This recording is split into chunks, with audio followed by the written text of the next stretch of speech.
Hi guys, welcome back to We Should Talk, a pop culture interview series from In the Know. I'm your host, Gibson Johns, and this week on the podcast we have Danielle Olivera from Summer House. This is my first time ever interviewing Danielle one-on-one. I've had her in group interviews before with different members of the cast over the years, but I wanted to get some time with her solo because I feel like this is really her moment. She's coming off that amazing appearance on What Happens Live.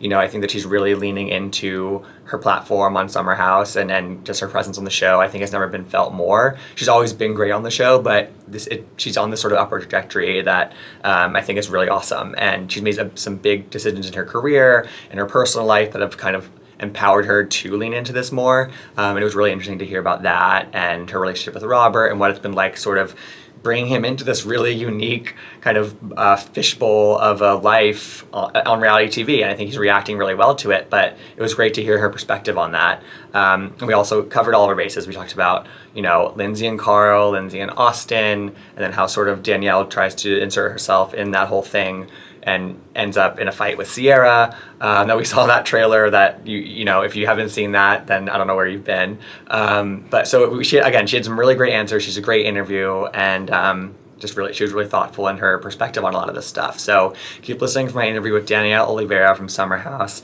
Tune into Summer House on Mondays at 9 p.m. only on Bravo. And please rate, review, and subscribe to We Should Talk on Apple Podcasts or wherever you get your podcasts.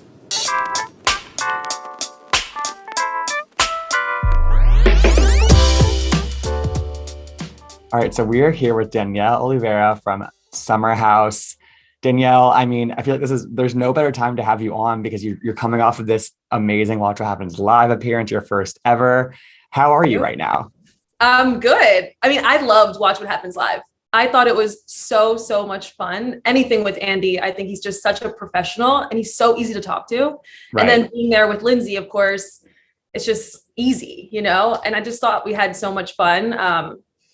A little shady moments, but hey, that's built into the experience. You know what I mean? It's if he wants me to answer honestly, I'm gonna answer honestly. 100%. And no, I think there was no better way for you to have that first appearance with Lindsay, both looking amazing, and you know, it must feel good because I mean that was almost a result of like a fan-driven campaign to get you on the show, led by the all-knowing.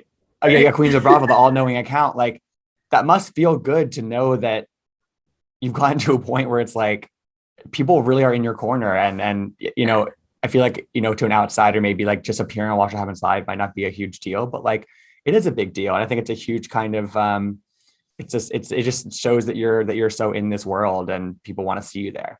Yeah, I was pumped to get the invitation this time around. The last time I had said I declined because it was while I was in Mexico and it seemed, you know, to be happening a few days later. So I was just like, I can't do it. Now the first time, like it was just there was too much going on. But to have this like first moment, the way that it happened and to be able to be in the studio, like with him. 100%. I mean, not that I don't love this Zoom chat, but no, but it's different. Nice about having like that, you know, that moment.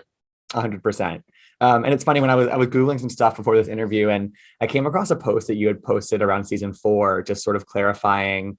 Well, I think that was when you were a friend of the cast in the official capacity. Yep.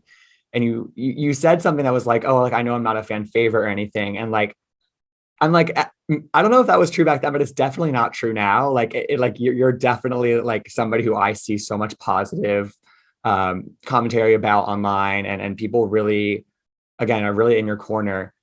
How do you sort of sort through mentally like your kind of varying relationship to the show and the fans over the years, because you've played a lot of different roles, but I'm curious how you kind of deal with that and think about that.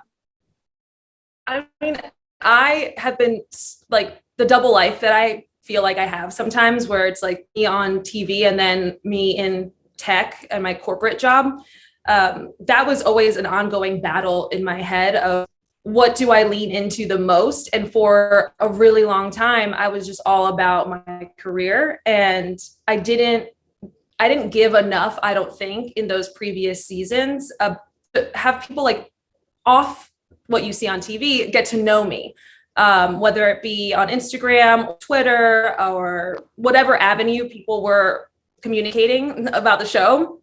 I really wasn't out there as much because as soon as we stopped filming, I was just refocused on work. Right. work. Yeah. And yeah. so now I'm honestly learning from Lindsay a lot, where she will promote herself outside of the TV show, or, you know, have more conversations like this and put herself out there so that people hear the other side that is unedited, unfiltered, like just, you know, like this. Right. Totally. And was that sort of a conscious decision for yourself to lean more into that? And when did that sort of happen for you? I think season 4, I needed to be a friend of that season, because I was traveling a ton for work. I can say it now. I was working at Capital One, and I couldn't say it back then. That required me to go to Richmond, Virginia, 2 weeks out of the month, every month. Wow. And so I was constantly going back and forth. And while I love being out in the Hamptons with my friends, it just would be too much. And so I think from that experience, I fell in love with the show again, with being out there, and then just kind of getting back to, I'm just going out for a long weekend to hang out with my best friends. And so that kind of like reinvigorated my love for the show, our producers, the crew, everyone. And so I was like, okay, season 5, I'm going to do it. Season 6. Yeah. And then season 5, like, I feel like season 5 was really important for you in terms of the fan sort of perception of, or understanding of your life, because you were stuck in that house and we saw you working. Like, we were listening to some of your conference calls, like we were really there with you. And I feel like that gave people a fuller picture of what that meant for you in terms of like your commitment to your career. 100%. Yeah. And I feel like that was just really important for everyone to see. Yeah. Because obviously working for Capital One, I couldn't put so much of that into the show, and you couldn't obviously like see me walk like in Capital One, which is a beautiful office, by the way. But I had to keep it a bit separate. But having the pandemic house, it was, I think people were just like, oh, okay, that's what she's doing. And believe me, with like post-production, we've tried to explain what I do for a living. It's hard. It's wordy. It's hard to put it in like one concise soundbite, exactly what my role is, and unless like you Google it. So it's hard to communicate that, and you know what I'm up to versus what everyone else does. I feel like it's more consumable. Paige, like a very consumable, like she's an influencer, content creator, fashion host. That's easier for people to understand, of course, relate to, or, you know, they see just to grasp. Totally. Yeah. And so, and the log, sort of your log line for this season and sort of the official materials is that you do sort of make a big career decision. And I'm curious what you can tease about that for us. And sort of what went into that. I think like with everyone during the pandemic, you kind of take inventory of like what's going on, your friends, your family, who do you want to like, what's most important to you. And for me, I've always been someone who wanted to rise in the ranks of anywhere that I work. I always considered myself to be a leader. So I always wanted to have like, you know, get after that next promotion. With the pandemic, things kind of stalled out, and I realized very quickly that I wasn't as happy as I thought I was. A big reason was because my team is everything to me. I love working on a team. And when we went to just Zoom, and then the amount of Zoom fatigue, and I couldn't see my team anymore, or like vent to them, or, you know, have that. Yeah. I started to realize, wait, I'm not into what I'm working on right now. Like, and it was just that moment where I was like, I think I'm ready. I think I'm finally ready. I have something great going on with Robert. Not that I was like not totally focused on it, but I was like, I have something here. Understand that could go somewhere. This is the only time in my life where I'm not going to have so many insane responsibilities.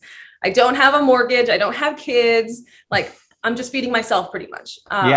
So this is the only time that I could do something like this, and I'd regret it if I didn't. So one of the guys that I used to work with, our director of engineering, he and I became best friends, and I pitched the idea of the fashion app to him, and he was like, we have to do it. And so that was over that summer. Literally, I was because I was crying some nights, and I was like, I need to make a change. So it was scary at first, but I'm glad I did it. I feel great, a little poor, but because before we get investors, I'm paying for Totally. everyone that But works. you must feel a little bit more emotionally fulfilled, at least. I'm Yes. assuming. Yeah. Yes. And I do think that this part of my life, because it is it'll be a mobile app that people like our fans can use to help them get ready every single day. That I love, because I love that connection. And whether it be Instagram or like because of the app, like helping people in that capacity and using technology to do it is such a passion of mine. Mm-hmm. And it's such a natural also conversions of obviously your past career, but also your time and the platform that you've been able to build through Summer House, and like the people that you guys have access to, and just in terms of like whenever it comes out, the promotion of it all, even just that, like and people are interested in what you guys wear, so it just really feels like a good decision. Like it sounds like the right decision that you made it, and I'm happy for you. It seems like it's really kind of driving you in a new way.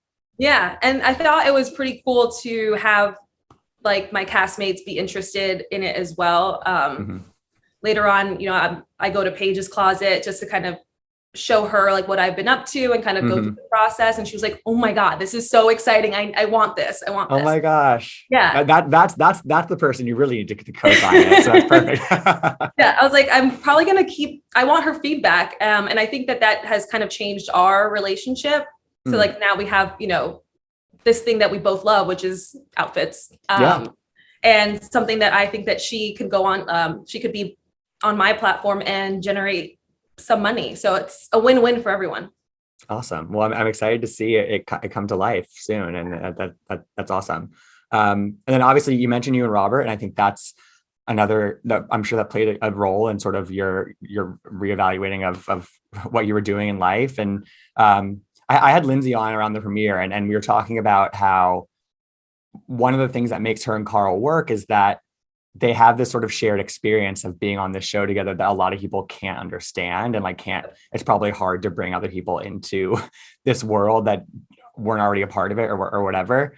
Chaos, and you and Robert seem to have done that successfully. And I'm curious, like, how much of that was a hurdle for you guys to get over, like him coming into this scenario where you're filming, every summer, and you have to put some of yourself out there. Yep. What were those conversations like? Because I mean, it's clearly working, but it must have been a hurdle.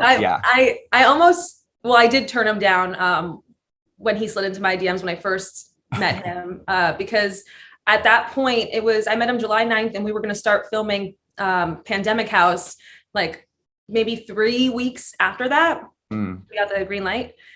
And so I didn't want to put him through that. So I literally met him. I thought he was great, but I was like, I can't, there's too much going on in my life. This is not the right time. But he was very persistent, and he was like, let's just hang out and see if there's something. And so he knew about the show as soon as we met. And he seemed okay with it. He's like, I've never watched it before, but I'm probably going to binge it. I'm like, please don't. Yeah, I was like, that's probably good he hasn't watched it, right? Yeah. But he has, a job that is more on the creative side, right? He's an executive chef, now culinary director. And I think that having him have that sort of like career versus one like in finance, for example, where it's more of a detriment to have this like reality TV persona, which I think is stupid because I've been able to do both. But exactly, conversation for a different day. But it was better for him because he didn't focus so much on the negative parts about it. And so when the opportunity, presented itself, I was like, well, maybe you can come out here and, cook, and that could be a great thing for you too, because we had been talking for so long at that point. And he was like, you know what? Okay, let's see what happens. And then this summer he went out a lot of weekends. So he likes it. Yeah. And he's like better at it than I am sometimes. Like he's such a ham. He's like, he loves like having one-on-one chats, like the amount of like bro moments between him and Kyle, or like him and Carl or Luke. Like he really kind of took to it. And I think I'd hit the jackpot, because I never imagined that he would be as cool with it as he is. I mean, yeah, I feel like that's a tough thing to find. That's a tough thing to find in a partner when you're in this very unique experience as part of your career. And he's clearly not only a trooper, but he's like leaning into it, which I think is Yeah. for the fun of it, and honestly for your benefit. So it's like Yeah. that tells you a lot about his character too, Yeah. and just He's wanting such to a do it for gem. you. And Yeah, like, again, like the freaking 4th of July party, he didn't do that seafood boil for me because I don't right. he did it for all of my friends, which we weren't in a great place then, but I love that he took the time to do all of that because it wasn't easy to get all that stuff to Mhm. Sag Harbor. And then you guys have sort of your first kind of spat on camera, Yeah. and which is probably its own in and of itself, its own sort of learning curve for you guys. But then he comes back that next weekend and like does that amazing little setup for you in the guest house or wherever. And again, it just he knows he clearly knows how this works. And I think I don't know, that I loved seeing that, because I think Yeah. we've seen other people come into other people's lives. Like, I mean, Lindsay in particular, like we've had a couple guys come around who like Oh yeah. they clearly can't We hit. remember Stravi's Oh attempt my, at an I mean, anniversary birthday dinner, right? Like, one of the best episodes of last season, but also devastating. So it's, I still remember that stupid little table at the edge of the pool with like takeout and like plastic and cut, her face was just like, oh no, man, you're missing yeah, the mark. and so, but we've seen it and we've seen people fail at it, and so I think it shows you that it's not easy, and Robert's doing a really good job, and I think it's cool to see that. So yeah, it's cool to experience it because now we have something that we shared together. I mean, we didn't love seeing the argument, but because we're going through very real transition, you know, he was starting a new restaurant and it was crushing him. Like he was just always there, always busy, and seemingly like not as happy as I thought he would be, which he didn't express at the time. And I was starting something brand new, stressed out of my eyeballs because, where's the money coming from? right, exactly. And so I was so stressed and I wanted to get this off the ground, trying to hire people. And because we were going through so much change at the same time individually, it was hard to come together. Mm-hmm. But I'm glad, obviously we figure it out. Yeah. Yeah, totally. So you weren't around for Winter House, which I'm assuming you watched. Did you watch Winter House? Yes. Okay. So what was it like sort of watching that all happen without you? It was a whirlwind 6 episodes of a show, and I'm sure we're getting updates as it was happening in real time. But I feel like it's interesting that this whole sort of off-season check-in of Winter House happened, and then all these new people come for Summer House that you haven't had the same opportunity to get to know them or bond with them or get acquainted with them. What was that whole experience like for you? And was it with some of these new people around? How was it like getting to know them? I mean, Andrea was probably the biggest difference because he had an intimate relationship with Paige, and walking into a house where I know the majority, but then there's like this dynamic over here where I'm just like, where's that coming from? And also like I know Paige to like not be a woman about town. I don't know. Like I'm used to Paige like being very much like a relationship kind of gal. Yeah, and she would say that too. But like to see this dynamic, and I'm just like, oh, this is interesting. And I don't really know this Andrea guy, but I'm tuning in to like what's happening over here. That was the biggest difference because I was getting daily updates from Lindsay. Lindsay would be like, I don't know what I'm doing. We haven't stopped drinking. I haven't eaten anything besides like a kind bar. I was like, what are you doing? Like, stop, like eat something. And she would call me and she like would be all upset about the Austin situation. And I was like, you just got to eat or drink water or like stop the fireball. Take care of yourself. But I do wish I was there in a lot of those moments to have, Lindsay's back and to be there for her. And to get to know, everyone else in a different way, but mostly just seeing some things where Lindsay was fully activated. Yeah. Yeah. So that I could just be there as a friend for her, but also like it looked fun. Yeah. Yeah. All the above, all the above. What were your thoughts when, I mean, because Lindsay and Austin seem fine now, as you know, it seems like they're kind of like in a cordial place, but what were your thoughts when that was all going down, especially that like that Watch What Happens Live moment that was like really kind of just icky, I thought, but like, what did you kind of make of that whole situation? Well, the Watch What Happens Live, which was, it was definitely hard to watch, but I had like I've been around Austin a lot and I really do enjoy his company. I think he's very, very fun. I know the internet has something else to say about it, but we would end filming one weekend and go to Montauk, still in the Hamptons, and just have a blast. And so like that's really more of what I know about Austin. I just think, and what I've told Lindsay is like, you have to put him in a box. Your expectations can't be too high, because I think that there's a lot of moments where he's going to let you down. So maybe just like put him in a different box and just understand that that's the Austin that you're going to get, and don't try to go beyond that, because it's just not, honestly, we're old enough. It's not worth it. Yeah. 100%. That's great advice. And I'm sure it worked. I mean, I tried to do that with like her and Sierra. I was like, oh my God. Well, what a hot mess. You know, that's the next topic that I want to get into a little bit, is like, obviously the trailer teases this big blow up, something that we've honestly never seen on Summer House before. It's more of like a Housewives-y moment where with drink throwing. But it's seemingly over this whole Austin, Sierra, Lindsay situation. What can you tell me about what leads up to that moment? Because I'm assuming it's a lot that gets you there. It's a lot. And, you know, being Lindsay's friend is sometimes having to tell her that she's not 100% correct in a situation. And in this particular moment, you know, I think that Sierra was trying to express herself and express why she was upset about the Austin situation.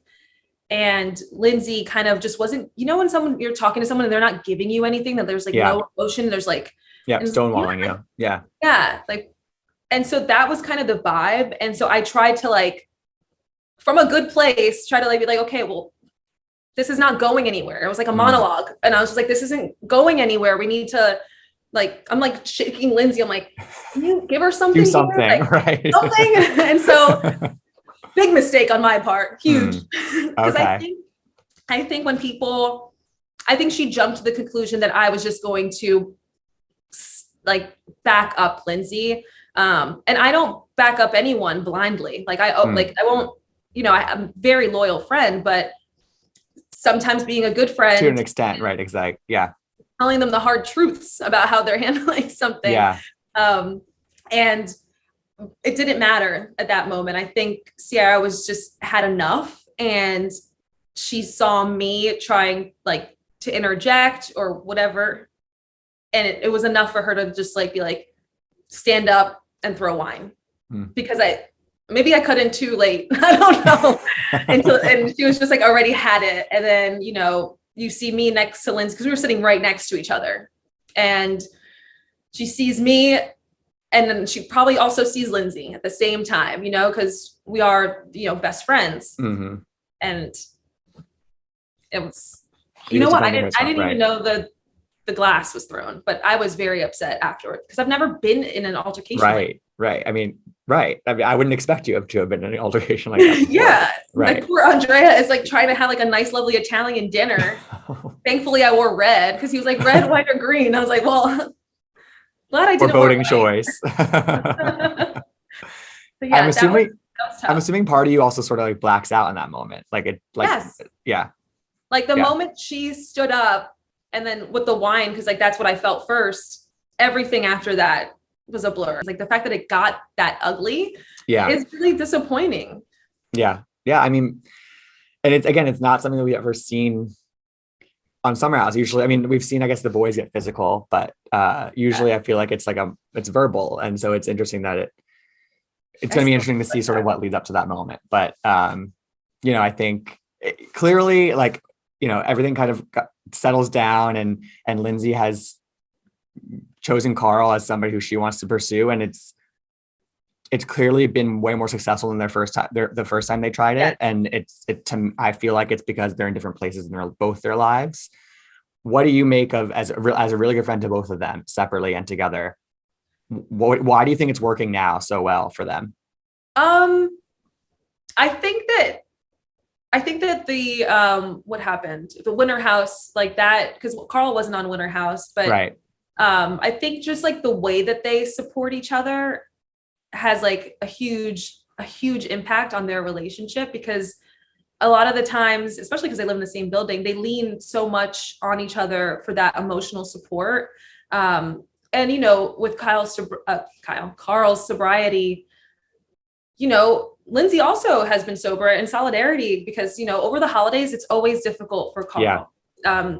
And I get that, because Thanksgiving, Christmas, everyone has a glass of wine in their hand, and it's part of the holidays. You drink through it, and a lot of anniversaries of people in his life passing away, like those are all very difficult moments that I think that they get through together, and I think they realize that they need and want that, and they love that support. And who else better than your best friend to share that like partnership in life with?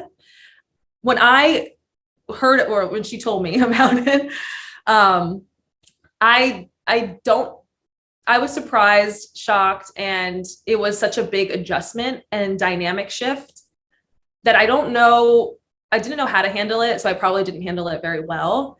I kind of just took a step back, because I'm so used to being fully ingrained in Lindsay's relationships, but this one I can't bring myself to, because it's Carl. And we have always been great friends with Carl. And I don't want to get in the middle of any sort of fights that could potentially happen, because it's just too big of a risk to have to pick a side. And totally, you know what I mean? I don't want him to resent me. I don't want her to resent me. So I kind of just like backed up, which I hate, but I think like we're starting to get back to that place again. Because for a while I was like, I'm going to just let you guys figure this relationship out on your own. I don't want to be in the mix or in the know too much. And they figured it out, because she approached me with this, what was it, like October or November? Yeah. And they figured it out, and I'm glad they have. But it took some adjustment. And I'm assuming that they both understand why you did that, and why they have to. Like she doesn't pressure it, and I think she gets it, because it is difficult. But like I'm going there tonight to Carl's, because we're gonna watch it together. Like I'm never not going to be best friends with both of them, but of course it did change things. Yeah, but accepting that and figuring out the way to move forward, and with these new versions of the relationships, like that's just maturing. You know what I mean? That's just being an adult. Worth it to me. To that out. Absolutely. Yeah. Well, that's awesome. And I'm glad that. I mean, I so many of you guys seem really happy right now, and it's I've been watching the show since season 1 and interviewing you guys since season 1. It's like there's a really positive swing right now, I feel like, with a lot of you guys, and I feel it's fun as a viewer and as a friend. So I guess this is growing up. But also don't grow up too much, because we still love the show. So no, don't worry. It's still in there. It's still in there. So I wanted to end and just throw out some old names again, you've been around since the beginning, Danielle, and there have been a cast of characters that have come in and out of the summer house. I'm just going to throw out some names, and I just want you to, the first thing that comes to mind, just, oh boy. Okay. Yeah. Lauren Workus. Dark Cloud. Okay. Jordan Verroy. I don't know how to pronounce the last name. Confused. Hannah Berner. Torture. I don't know. Whoa, my God. I said torture. People are going to be like, oh my God, why are you still shading Hannah Berner? I'm like, I don't know, because she's had zero accountability. Ugh. I mean, the way she left. So Jules Dowd. Damn it, thirsty. That's how my experience with her on. Okay. Yeah, this is all from your experience. Stephen McGee. Laughter. And then last is one of the, I guess, an OG, but for Lindsay, Everett Weston. Nuked. Great answer. I love Everett. Oh my gosh, that's so fun. Well, before we sign off, Danielle, like what else? I mean, I guess we're still towards the beginning of the season, so there's a lot more to come. We talked about the Sierra of it all, but what else is to come for you in the season, and what can we expect? Because I can just sense that it's another one for the books. Yeah, it really is. I mean, the Austin Sierra Lindsay situation was a lot. But there's more Robert and I and going through some decision making about work and where we're going to be living, honestly.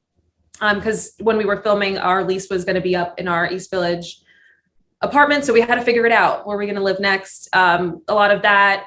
I think a lot of good friendship moments. Honestly, like the reunion last season, obviously Paige and I got into it. Yeah. But I do think we said what we said and we left it there. And I really appreciated how she was with Amanda this summer. And there's a bit more of that, like just great friendship and like wanting the best for the other person. Totally. So like good girl moments, I think. And then of course, like Maya, like the newbie. I love her vibe. And like she's gonna be a friend for life. I just really loved her presence. Like she wakes up in the morning, she's like, "Shot Danielle." I'm like, "My girl." No, and so like we like clicked like sisters very, very quickly. It seems like what Maya's going to do a really good job of, or what I'm kind of sensing, is that she can be friends with kind of both groups of girls and not be like in the middle. Just she's a natural friend for everyone. That's to me seems like a great place to be. So I'm excited for her. Yeah, absolutely. She's a dream. Love it. Well, Danielle, this was so much fun. Our first one-on-one interview. This is awesome. And I'm just so happy that everyone's on the Danielle train. I feel like everyone just like it's a love fest for you. So I'm excited to see the rest of the season, and we'll talk again soon. Great. Thank you. Yeah. Bye, Danielle. Bye. Thanks for tuning in to We Should Talk. I hope you enjoyed the interview. You can find out more about In the Know at intheknow.com. You can follow me, Gibson Johns, at Gibsonoma on Twitter and Instagram. And you can listen to all of our interviews, past and future, by searching We Should Talk wherever you get your podcasts. Hope to see you next time.